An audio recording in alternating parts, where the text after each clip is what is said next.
ಏನಾದರ್ಶು ಎಲ್ಲರೂ followers increase ಮಾಡ್ಕೊತಿದ್ದಾರೆ. ಗಿವೆ ಕೊಟ್ಬಿಟ್ಟು ನೀನ್ ಕೊಡಲ್ವಾ ಗಿವೇನಾ ಅಂತ ಹುಚ್ಚಾಟ ಅಂತೂ ನಾನ್ ಮಾಡಕ್ ಹೋಗಲ್ಲ. ಊಟ ಇಲ್ಲದೆ ಉಪವಾಸ ಇರೋರು ಎಷ್ಟೊಂದ್ ಜನ ಇದಾರೆ ಬೆಂಗಳೂರಲ್ಲಿ. ಅಂತವ್ರಿಗೆ 4 ಜನಕ್ಕೆ ಊಟ ಕೊಡೋ ಪುಣ್ಯ ಬರ್ತು.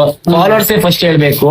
ಯಾರೋ ಬೆಗ್ಗಿಂಗ್ ಮಾಡ್ತಾನೆ ಅನ್ಬಿಟ್ಟು ಅವ್ನ್ ಬೆಗ್ಗಿಂಗ್ ಫಾಲೋವರ್ಸ್ ಮಾಡ್ತಾ ಇದ್ದಾನೆ. ನೀವ್ ಬೆಗ್ಗಿಂಗ್ ದುಡ್ಡುಗೆ ಆಸೆ ಪಡ್ತಾ ಇದೀರಾ. ನೀವ್ ಬೆಗ್ಗಿಂಗ್ ಆಸೆ ಪಡ್ತಾ ಇರೋ ದುಡ್ಡು ಅವ್ನ್ ಬೆಗ್ಗಿಂಗ್ ಮಾಡ್ಕೊಂತಾನೆ ಫಾಲೋವರ್ಸ್ ಮಾಡ್ಕೊತಾ ಇದ್ದಾನೆ. ಅವನು ಬೆಗ್ಗಿಂಗ್ ಮಾಡ್ತಾ ಇದ್ರೆ ನೀವು ಬೆಗ್ಗಿಂಗ್ ಮಾಡ್ತಾ ಇದೀರಾ.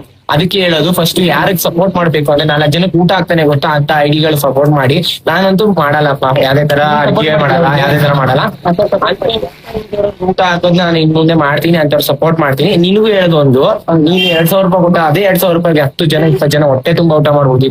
ಬಿಡು 20 ಜನ 50 ಜನ ಊಟ ಹೊಟ್ಟೆ ತುಂಬಾ ಮಾಡ್ಬೋದು ಅದೇ 2,000 ರೂಪಾಯಿ. ಅದೇ 2,000 ರೂಪಾಯಿಗೆ ನಾಳೆಯಿಂದ ಹೆಲ್ಪ್ ಮಾಡೋಣ ಕೊಡ್ಬೋದು. ನೀವ್ ಎಲ್ಲಾರ್ಗು ಹೇಳೋದು ಬೆಗ್ಗಿಂಗ್ ಮಾಡ್ತಾರೆ ಫಾಲೋವರ್ಸ್ ಅಂದ್ಬಿಟ್ಟು ನೀವು ಕೂಡ ಬೆಗ್ಗಿಂಗ್ ಮಾಡಕ್ ಹೋಗ್ಬೇಡಿ. ದುಡ್ಡುಗೋಸ್ಕರ ನಿಮ್ಮ ಹತ್ರ 1 ರೂಪಾಯಿಗೋಸ್ಕರ ಆಸೆ ನೀವ್ ಪಡ್ಬೇಡಿ. ಅದೇ 1 ಫಾಲೋನ ನೀವ್ ಮಾಡಿದ್ರೆ ಎಷ್ಟೊಂದು ದೊಡ್ಡ ವ್ಯಕ್ತಿ ಆಗ್ತೀರಾ. ನೀವ್ ಅದೇ ತರ ಯಾರಿಗೂ ಕೂಡ ಬೆಗ್ಗಿಂಗ್ ಮಾಡಕ್ ಹೋಗ್ಬೇಡಿ ಅಂತ ನಾನ್ ಕೇಳ್ಕೊತೀನಿ. Love you all.